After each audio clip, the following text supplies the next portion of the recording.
Hey ladies, remember that tingly feeling that you get when you see a guy for the first time? Or guys, who should be the first person you turn to when you're having problems with your girl? Don't know? Well, this episode is just for you. I'm Ianthia, and you're tuned into The Click.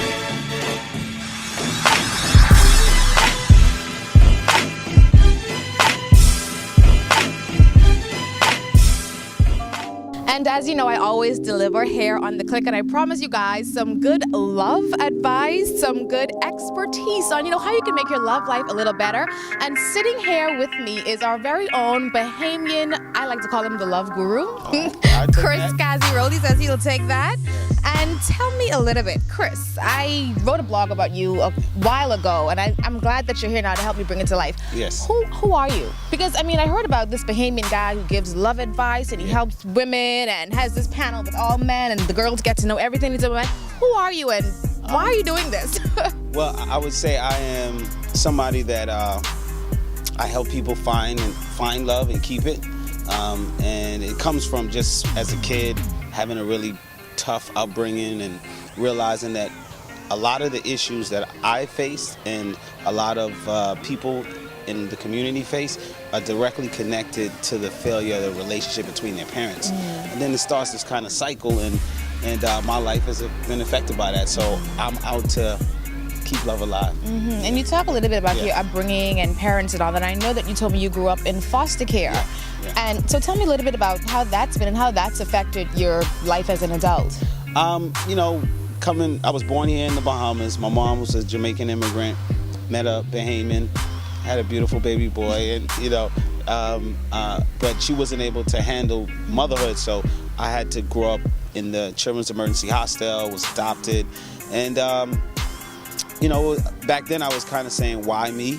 But as I got older, spiritually, I believe that God puts you through a process to give you a purpose, and that's how I found my purpose, which was to make it better for young people. So I've done numerous projects, and sometimes you stumble into your bigger purpose, and I stumbled into the relationship business, and all of the stuff leading up to this work was kind of preparing me for this business. And talk about leading up to what it is that you're doing now. Yeah. One of my producers told me that you did the hip hop project. Yeah. Tell me about that, because I did not know about that when we first spoke. It was produced by Queen Latifah and Bruce Willis. Bruce Willis. So talk a little bit about the hip hop project.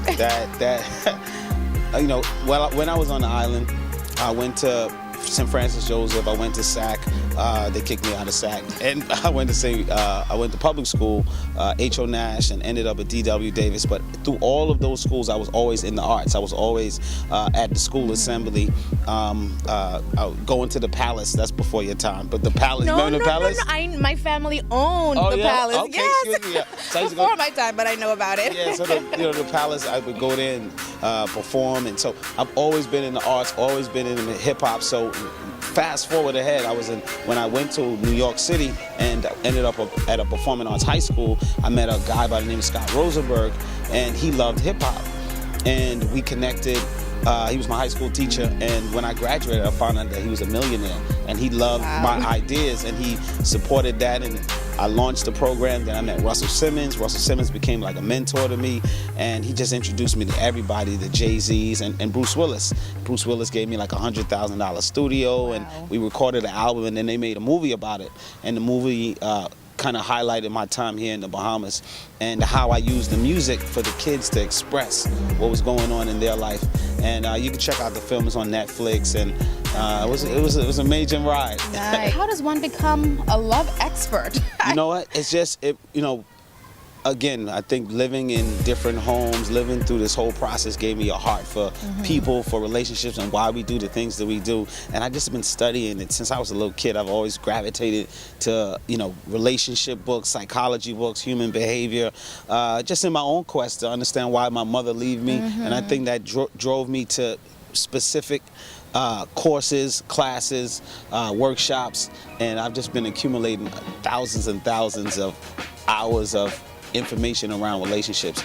And then I just started doing events in New York City, and all the top relationship experts in finance and marriage and divorce, and through all that research and I just have accumulated so much information that people just always come to me for advice. Yeah. So what is it? What advice would you give to anybody out there then just going through hard times in relationships, whatever the situation may be? Where should they look for the answers? You know, there's no specific kind of magic pill per se, or a magic formula. It's just being in the conversation. So that's one way that I meet a lot of clients just where they are, because like we talked earlier, relationships are so sacred that people don't always divulge that they're going through things. So by creating group conversations, people start to kind of see that they're not alone, and then it's easier for them to kind of pick up the idea to go to a professional. Because there's a stigma, particularly, and I see it here in the Bahamas as well as in America, specifically around black people, that we're not always open to going to a professional. So who are most of your clients? Would you say men or women? It depends. So when it comes to like internal, like healing and trying to figure out relationships, I would say women, but men particularly because they like the efficiency of what I do. So, you know, people of a certain stature who make a certain amount of money, they don't have a lot of time to kind of go out and kind of seek somebody who is their equivalent. So they like the efficiency of me kind of bringing them. So you do matchmaking as well? Matchmaking as well, yeah. Interesting. So that's why I say I help people find love, but also keep it, you know. And a lot of that is trying to help people with discover the relationship with themselves. Because some people want to get in a relationship and they got some issues. Yeah. And so we got to work past the issues before we can even get you to connect to somebody else. You know. So what do you look for in two people who you try to match together? Because it's value. It's three things. So one is physical attraction. That's like the base. If you don't have that, it's just really not going to work. It's actually out of the three I'm going to say, you could have two, and if you have two, it could work, but it's always going to be a problem. But so physical attraction, personality types, and then values. And inside of values, you categorize values. Some people have, you and I could both be into education, but education might be lower for you and higher for me. So, but that's the key. Values they call it the pyramid, compatibility pyramid. At the top is values, and then down at the bottom is physical attraction, and then personality types. So let's talk a little bit about Straight Talk No Chaser, an event that I missed 2 years in a row because I was off the island. Well, not 2 years in a row, but the 2 times you had it, I for some reason was not in Nassau. Talk to me a little bit about the event and how you got it started, and why an all-female audience? Because, you know, like we talked about earlier, that is a large part of the clients, and women are more into the conversation of relationships. Men, you have to approach them a little different. We're more about activities, going out and doing, you know, sports. So you reach men through activity. Women, you reach them through conversation. And somebody with your expertise, I just have to ask, what is love? I think a lot of people want to know, what is love? I think love is an action. It is the willingness to be vulnerable and to put yourself out there and find somebody who is that you can connect with and that you're compatible with. Of course, there's multiple types of love: motherly love, sisterly love, brotherly love. So I'm guessing you meant romantic. Yeah, I think it's just the willingness to connect, the willingness to be vulnerable, to connect with somebody else, and to treat that other person like that person is yourself. Interesting. So I want you to look into which camera, guys? That camera? Look into that camera, and I just want you to give our people your 5 top rules for love and dating and relationships. So y'all better listen. These are my 5 top rules for love and relationship, or finding success in love and relationships. So the first one would be know your value. In business, there's a term called SWOT, which is strengths, weaknesses, opportunities, and threats. And that's taking time to really know what value you bring to the market. So if you think of dating like a business, the more you're clear about your values or the value that you bring, the more success you'll have in dating. 2 would be time alone.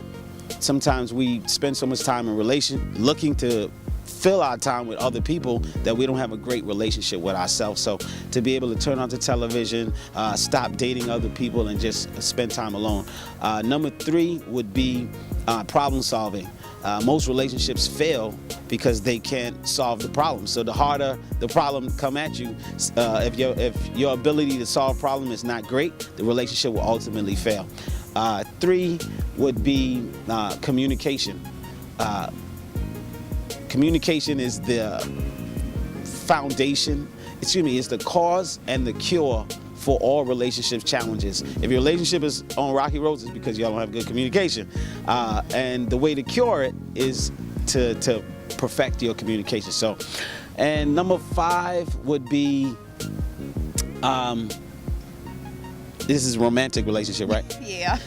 Number 5 would be honest. Be honest about what you want. Be honest what you don't want. Be honest when stuff is not happening. You know, a lot of times when someone steps out of a relationship, the person they're stepping out with is because they get the opportunity to be honest with that person.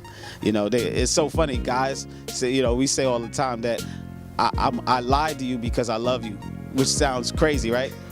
And then the person that I'm cheating with or stepping out with, for women too, they're stepping out with the person that they're more truthful with. So to keep a rock solid relationship, you have to create an environment that you can have the hard conversations and be truthful about what is on your heart and mind. Yeah. Now y'all can say I ain't never do nothing for y'all, okay? But okay, there you have it, guys. Kazi Rolle, the Bahamian love guru himself. Thanks so much, and let him know which show you're watching. You are watching The Click. Ah, yeah.